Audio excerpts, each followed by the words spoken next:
Zonrox Multi-Clean. Zonrox Multi-Clean Non-Bleach Multi-Surface Cleaner. Buong bahay, bangulinis.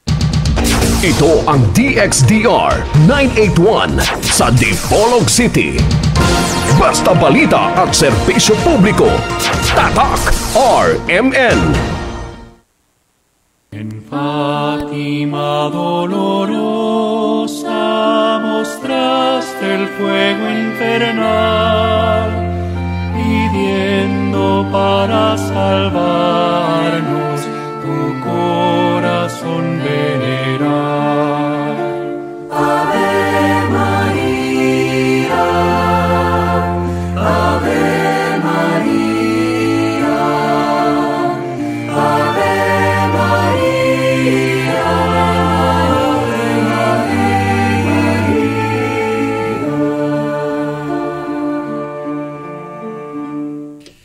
Sa ngalan ng Ama, ng Anak, at ng Espiritu Santo. Amen. Ang palatuntunang liwanag at mga sagot Katoliko, sumahimpapawid na naman dito sa RMN Dipolog, DXDR 981 AM, sa inyong mga radio, 94.1 FM. Dahil naka-simulcast ito sa dalawang band, no? Istasyon ng RMN Dipolog. Okay, ating paunang paggalang sa ating ama ng ating istasyon kasama ang Radyoman Edgar Dagumo, of course with the whole staff ng RMN Dipolog. Ating paggalang sa kanilang lahat, no? Hindi na lang natin papangalanan, okay? As usual, ang makasama natin ngayon sa palatuntunan sa technical side, kasamang Radyoman Danny Luod, kasamang Radyoman Tax sa Ilumba, at huwag nating kakalimutan ang ating paggalang, no, sa ating spiritual na ama dito sa Diocese of Dipolog, the Most Reverend Severo Caermari. Of course, sinamahan ng ating mga kaparian na naka-assign, no, dito sa ating lugar, sa Diocese of Dipolog. Mga kaparian natin, katulad sa ating direktor sa ating Bible Apostolate, Reverend Father Ramil Curong, at saka si Reverend Father Ruin Roy Salvo. Okay.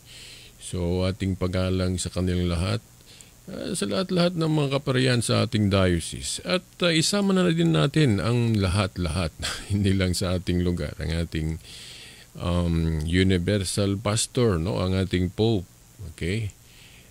Pope Francis, at sa lahat ng mga kardinal, mga obispo, okay, sa buong mundo. Sa inyo ring mga nakikinig ngayon sa radio at nanood sa live streaming ng RMN Dipolog, mga Katoliko at hindi Katoliko, mga kasamahan ko sa grupo ng Bible Apostolate dito sa Dipolog, o hindi lang sa Dipolog, lahat-lahat, okay? Mga Catholic Faith Defenders, basta lahat-lahat, okay? Isama na din natin ng ating mga namumuno sa gobyerno, ating mayor, governor, down pa sa mga barangay captain, lahat-lahat. Aking paggalang sa inyong lahat. Okay? Good morning. Okay, Anisha Ronquillo Balase, no? Isa sa mga nanood ngayon, no? Na notice. So, nakita ko ngayon dito sa monitor. Good morning, Anisha Ronquillo Balase. Okay? Maraming salamat kapatid sa panunood. Okay? Ano ba ang ating pag-usapan ngayon? Okay. Ang ating pag-usapan ngayon tungkol sa mga yung nasa isip ng mga kapatid nating hindi Katoliko na hindi daw tunay na simbahan, hindi daw tunay na iglesia ang simbahang Katoliko dahil ang daming mga practices nito ang hindi mababasa sa Biblia. Hindi matatagpuan sa Biblia. Ano ba ang sabi, no? Kanilang i-quote o kanilang gamitin ang sulat ni Apostol Juan, halimbawa sa Apokalipsis 22, versikulo 18 hanggang 19. Anong sabi ni Apostol Juan sa librong ito? Ang sabi niya, ang sino mang magdagdag bawas. Okay, dinidiretso ko na lang, no, ang punto. Okay? Ang sino mang magdagdag bawas parusahan ng Diyos. Sino man ang magdagdag bawas, parusahan ng Diyos. Sa ating eleksyon, di ba, hindi maganda yung tinatawag nating dagdag bawas? Di ba? Sa Biblia may ganun din, no? Sinabi ito ni Apostol Juan, no, sa Apokalipsis 22, versikulo 18 hanggang 19, na ang sino mang gumawa ng dagdag bawas, paparusahan ng Diyos. Sabi ng mga kapatid natin, mga hindi Katoliko, nakalabag ang Roman Catholic Church sa utos na ito dahil ang daming dinagdag ng Katoliko. Ang dami mga practices, yung mga debosyon, ang daming mga debosyon, itong mga kapistahan natin, itong pagro-rosaryo, di ba?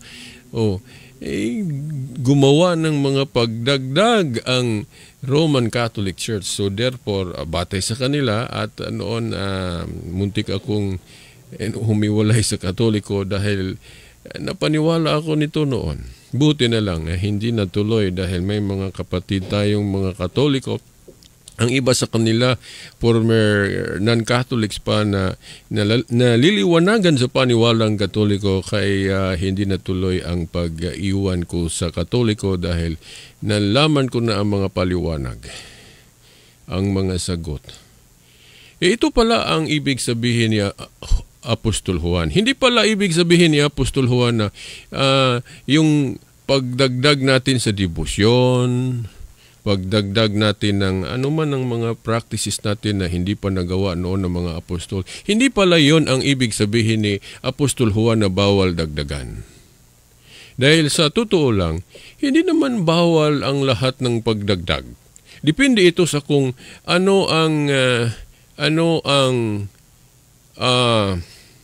sa Bisaya pagipasabot o ano ang tinukoy. Kung ano ang tinukoy ni Apostol Juan na bawal dagdagan, yon lang ang bawal. Pero hindi po ito nangangahulugang sa lahat ng bagay hindi tayo pwedeng magdagdag.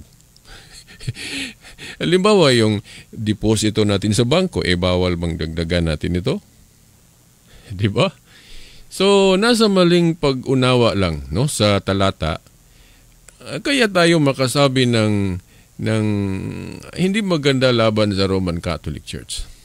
No? Ano ba ang batayan ng Roman Catholic Church na hindi po bawal ang lahat ng pagdagdag? Maraming mga implication na ito sa Biblia. Halimbawa, yung authority, kung tungkol sa authority ng tunay na iglesia o simbahan. Ano ba ang sabi ng Panginoong Jesucristo sa kanyang tunay na iglesia o tunay na simbahan? Versikulo. Gagamit tayo ng versikulo. Sa aklat ni Mateo, no? Mateo, kapitulo 18. Okay, tandaan nyo ito. Mateo 18, versikulo 17 hanggang 18, sabi ng Panginoong Jesucristo, kung meron daw mga alitan, merong mga yung yung hindi pagkakaunawaan, at alamin kung sino ang tama. Ang sabi ng Panginoong Jesucristo, puntahan nyo ang aking simbahan o ang aking iglesia. Ang sino mang hindi makinig o hindi maniwala sa iglesia kong ito, ang sino mang hindi maniwala o makinig sa boses ng iglesia o simbahan ko, iisiping maniningil ng buwis o ibig sabihin makasalanan. No?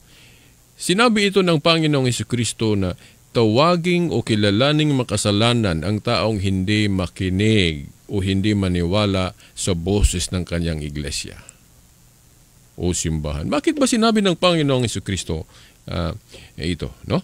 Sinabi ito ng Panginoong Jesucristo dahil ang kanyang simbahan ay katawan niya. Yung tinatawag nating the mystical body of Christ is the church. At ang sabi ni Apostol Pablo sa unang Timoteo 3:15, ang simbahang ito, ang iglesyang ito, haligit suhay ng katotohanan, the pillar and foundation of truth. So ibig sabihin, dapat tayong makinig sa iglesia o tunay, sasabihin ko sa inyo tunay dahil may mga hindi naman tunay na iglesia o simbahan. Ang tunay na simbahan, ang tunay na iglesia ang ibig sabihin ni Apostol Pablo at ng Panginoong Jesucristo na dapat nating pakinggan. So, kung maniwala kayo na ang tunay na iglesia, ang tunay na simbahan, katawan ni Kristo, ibig sabihin kung mangangaral o magtuturo ang tunay na iglesia o simbahan, para na rin si Kristo ang nangangaral. Katawan nga ni Kristo ang simbahan, di ba? At naalala ko sa aklat ni Lucas 10:16, ano ang sabi niya? Ang hindi daw makinig sa iglesia, para na rin hindi nakikinig ng Panginoong Jesucristo. Letra po letra itong sinabi. Lucas 10:16, ang hindi nakinig sa iglesia, so sinabi na para na rin hindi nakinig ni Kristo. At of course, para na rin hindi nakinig sa Ama. Di ba? Ito ang sabi ng Panginoong Kristo, ang hindi nakinig sa Kanya ay hindi nakinig sa Ama. Di ba? At sinabi pa niya, ang hindi nakinig sa Kanyang iglesia, para na rin hindi nakinig sa Kanya. So ibig sabihin, mali pala yung sinabi ng iba na si Kristo lang daw ang paniwalaan at ang kanyang Ama, wag ang iglesia, wag ang simbahan na tinatag niya dahil yung simbahan binubuo ito ng mga tao na makasalanan pwedeng magkamali. So, hindi paniwalaan ng simbahan, hindi paniwalaan ng iglesia. Ang paniwalaan si Kristo lang at ang Ama. Bakit sinabi ni Kristo na ang hindi makinig sa kanyang iglesia para na rin hindi nakinig sa kanya? Lucas 10:16. Mga kapatid at mga magulang, dapat tayong manalig sa mga aral ng iglesia, tunay ng iglesia, tunay na simbahan, dahil ano ba ang assurance natin, no?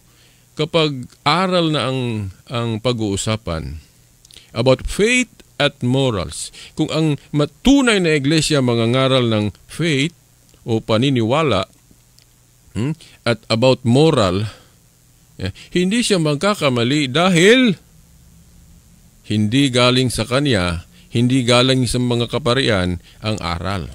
Galing ito sa Ama. Dahil ang Holy Spirit ang gumagamay sa tunay na iglesia. Kung nagbasa kayo ng Biblia, sa Book of Acts, Kapitulo 2, napadala ang Holy Spirit. At ang gawain ng Holy Spirit ay gagabay siya, magpoprotect siya sa simbahan para hindi makapangaral ng mali. Pero hindi ito ibig sabihin na pag sinabi natin hindi makapangaral ng mali about faith at morals ang iglesia, hindi po ito ibig sabihin na hindi na magkakasala, hindi na magkakamali ng personal ang ating mga kaparian. Hindi po ganon ang turo. Hindi po ganon ang aral Katoliko. Magkakamali sila ng personal, pero hindi sila magkakamali kung mangangaral sila ng mga aral na galing sa Diyos. Resulta ng paggabay ng Espiritu Santo. Halimbawa, itong Biblia. Bakit naniwala tayo sa Biblia na ang mga writer o mga nagsusulat nito mga apostol na pwedeng magkamali ng personal at magkasala ng personal? Naniwala tayo sa Biblia hindi dahil hindi magkasala ang mga apostol na nagsusulat, ang mga propeta na nagsusulat hindi magkasala. Wala pong ganong aral. Pwede silang magkasala. Si David nga na ang Diyos ang nagpipili sa kanya na maging hari ng Israel noon, nagkasala si David. Di ba? So, maaring magkasala ang susuguin ng Diyos. Magkamali ng personal. Si Pedro nga na binigyan ng susi ng kaharian ng langit nagkakamali ng personal. Natawag pa siya nga ng Satanas. Okay. Di ba sa Mateo 16? Pero hindi ito ibig sabihin na dahil tinawag siyang Satanas ng Panginoong Jesucristo na si Satanas talaga si Pedro. Hindi po ganon. Ha? May nasabi kasing hindi tama o buwag sa katotohanan si Pedro. Na-proof ito na pwedeng magkamali ng personal ang isang alagad ng Diyos. Ibig sabihin ng ni Kristo na bumuwag ka Satanas sa pagkatao ni Pedro. Dahil sa okasyon na iyon, para bang nandun ang demonyo sa isipan ni Pedro. Kaya nga nakapagsalita siya ng hindi naayon sa katotohanan. Pero hindi ibig sabihin na si Pedro ang demonyo o Satanas. Ang Satanas yung nasa isip ni Pedro na nakaudyok sa kanya na makapagsalita ng hindi katotohanan. So, ang isang alagad ng Diyos, katulad sa pari at mga obispo at maging ang Pope natin, maaring magkamali sila ng personal, pero hindi sila magkamali kapag ang ipangaral nila ay yung mga official teachings ng Iglesia na mga aral na ang pinanggalingan Espiritu Santo o Diyos. Halimbawa, ang aral ng iglesia o simbahan na si Kristo ay Diyos, na ang iisang Diyos may 3 persona. Yung aral tungkol sa Eucharist, yung breaking of the bread na tinawag natin ngayong pagmimisa. Utos ito ng Panginoong Jesucristo. Nang sabi niya sa Biblia, gawin ninyo ito alang-alang sa aking alaala. Utos ito ng Panginoong Jesucristo, kaya nga ginagawa ng mga kaparian sa matag misa natin, di ba? So kaya nga dadalo tayo ng Holy Mass. Magtanong ako sa inyo, nakasimba na ba kayo ngayon? Lord's Day. Araw ng pagsamba ngayon, di ba? Sunday, Domingo. Okay, Linggo. Dapat tayong magsimba dahil sa simbahan natin matupad natin yung sinabi ng Panginoong Jesucristo na gawin ninyo ito sa aking alaala. So kung hindi tayo nagsimba, hindi tayo dadalo sa Holy Mass, yung breaking of the bread na utos ng Panginoong Jesucristo, hindi tayo tunay Kristiyano. So, implied o pinahiwatig na kung hindi ka sasamba, hindi ka na pupunta ng simbahan, hindi ka na dadalo ng Holy Mass, mamimiss mo ang utos ng Panginoong Jesucristo. Dahil nasa Holy Mass, matupad natin yung sinabi niya, gawin ninyo ito sa aking alaala. Di ba? At sa Book of John, chapter 6, yung sinabi niya, ang aking katawan, tunay na pagkain. Ang aking dugo, tunay na inumin. So ipakain pala ng Panginoong Kristo ang kaniyang sarili. Ipainom ang kaniyang dugo. Di ba? Sa sakramentuhanon na pamamaraan, sacramental na pamamaraan, na pagkatapos makonsagrahan ng pari ang pan at yung wine, maging buong katawan ng Panginoong Jesucristo. Yung tinatawag natin sa Ingles na transubstantiation. Ang transubstantiation, hindi po ito ibig sabihin na makikita talaga nating katawan na, ang naging katawan na ang pan. Hindi. Ganon pa rin kung tingnan. Pero ang substance, nang dahil sa kapangyarihan ng Diyos, maiba na. Sa tingin natin, hindi na iba. Dahil Ganun naman ang transubstantiation. Only the substance ang naiba dahil naging katawan na ng Panginoong Jesucristo, naging dugo na ng Panginoong Jesucristo, pero hindi ito makikita sa mata. Pero ang substance, matransform na nang dahil sa kapangyarihan ng Panginoong Diyos. Aral ito ng simbahan, kaya pinaniniwalaan natin. At saan ba natin makakain ito? Holy Mass pa rin, sa Eucharist pa rin. So kung hindi tayo dadalo ng Holy Mass, anong mangyayari? Gutom ang ating kaluluwa. Di ba?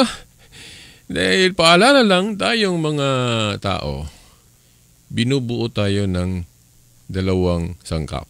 No? Ang katawan at kaluluwa o espiritu.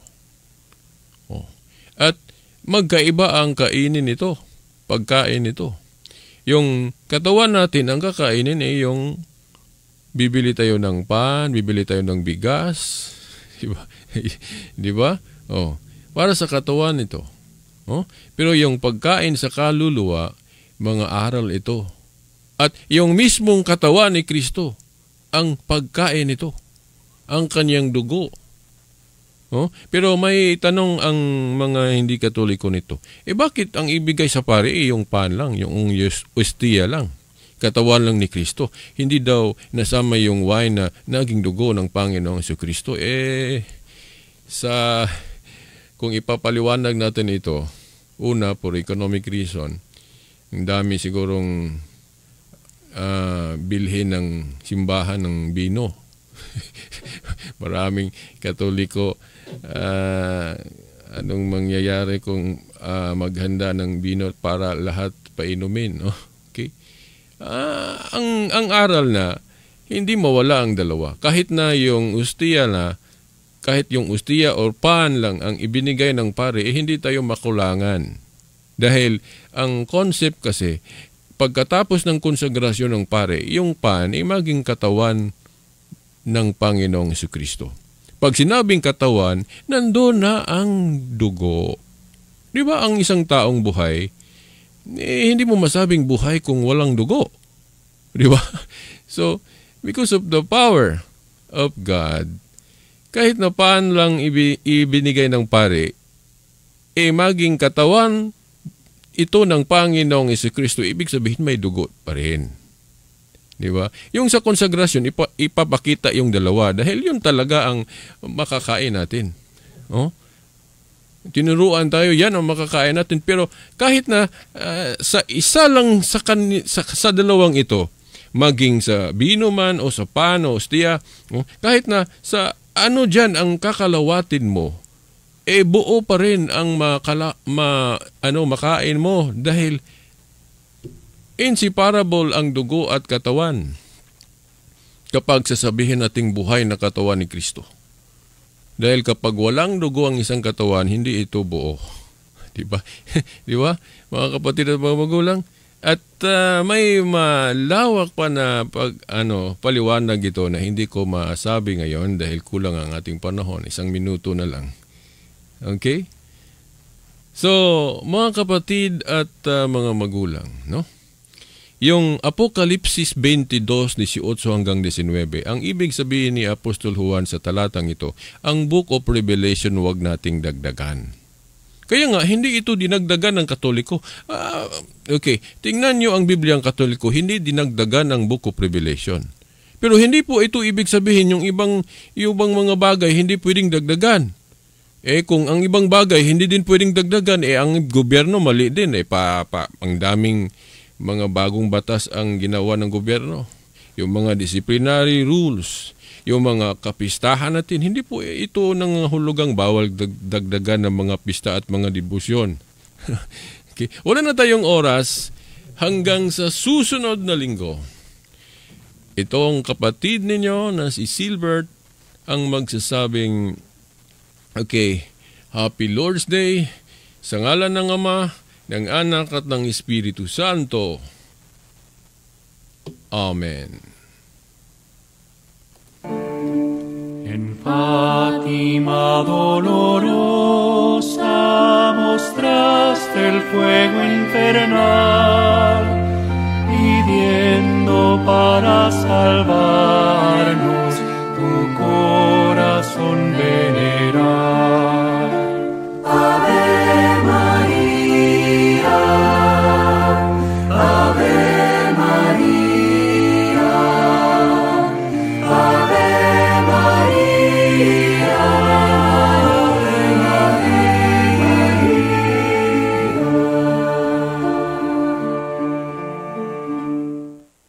Tatak RMN